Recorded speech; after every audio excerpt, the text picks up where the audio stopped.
Could you explain the law and order of now in Kerala? Yes, law and order in Kerala is always a challenging task, and as the elections come closer, they become a little more challenging, and every small issue will be challenged to create an impression in the minds of the voters, either for or against a particular political party or the number of political parties we have. The entire spectrum of political parties are usually working round the clock to create an image in the mind of the voter so that they will be benefited in the coalition which will eventually take place at the time of the elections. So it's a very challenging time generally, but we always survive it. It's not that it is uncontrollable or violent as in many of the other states. We do have some violence which we have to use force to quell, or we have to use more than force, you have to use a lot of intelligence to defuse. But otherwise, I would say the law and order in the state of Kerala is generally much better than many other states, where there is a lot of risk and uncertainty always pending, because everything may be very peaceful externally when you look at it, but any moment an issue can come up. So questions like gender-based safety, that is safety for women, etc. I think we have a much better record, though certain statistics have been quoted that there are a lot of violent crimes against women. That is because most of the crimes get reported. I don't think women in Kerala are as scared as women in other states to go to a police station and report, because all our police stations practically have women help desks, and they are getting more and more accustomed to filing an FIR based on a complaint. There is no hassle about it, whereas it's much more difficult in other states. So that's the general situation in Kerala. Talking about women's security, yes, Wayanad has the highest number of unmarried mothers. So, I mean, do you think that that is because of their fear in them, that they are not ready to go and complain? See, I mean, it is a very complex issue. It's been taking place over several decades. The tribal population there is very high, and the level of education there was much lower than the rest of Kerala.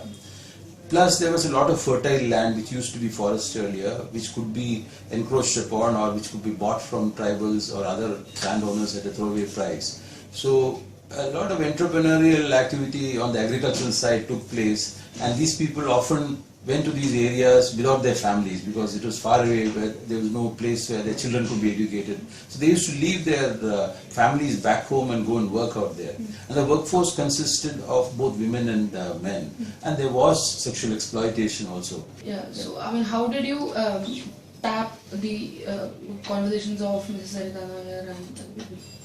No, I don't do that. It's just that in the case of any investigation where there is reason to believe that the information on the usage of telephones or any other form of telecommunication is necessary for faster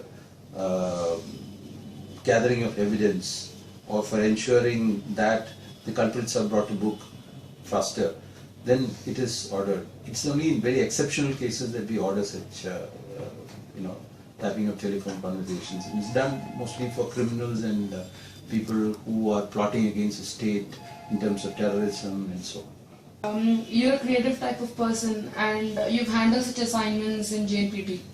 When we feel that we feel that being the Home Secretary, this portfolio is very small for you. So what would you want to comment on that? No portfolio is small. The Home Secretary's portfolio is very large, in fact. We are dealing with something like little less than 1 lakh of personnel there who are either directly employed or cooperating with the justice system by way of citizens doing voluntary work, etc. And it is a relatively small force for a population such as Kerala's. We have to ensure that we get the right information to see that we can take preventive action. We have to ensure that in case of a crime being committed, their culprits are brought to book as early as possible. It's a very challenging task, and I'm charged not only with the law and order, but also security, the administration of justice, prison administration, fire and rescue services, vigilance department which looks after cases of corruption particularly. So it's a wide range of activities which is totally different from my activities as CEO of JNPT. In JNPT it was mostly focused on the commercial aspects and shipping, etc. Whereas the creation of infrastructure is not really a big part of the job I'm doing. Of course, modernization of police infrastructure would be a small aspect of it. Modernization of the police itself, especially using technology as I mentioned, is a big part. So there is a different set of challenges you face there, and they are very exciting, and I think the post is very important from that point of view. You had succeeded in your previous assignment, and I'm sure you would enhance the reputation of the Home Department. As of now, the Kerala state is concerned about the Home Department as well. So how far do you think that you could do justice to the Home Department? No, it's not me or somebody else. It's just that I'm appointed to this job, which I'll do to the best of my ability and with all sincerity and commitment. Whether I'm a success, it's too early to say. I think that I can only say that we'll continue to work, and I'll continue to put in my best, and we hope that we'll do the right things and achieve whatever are the broad goals for which this department exists. Thank you so much, sir.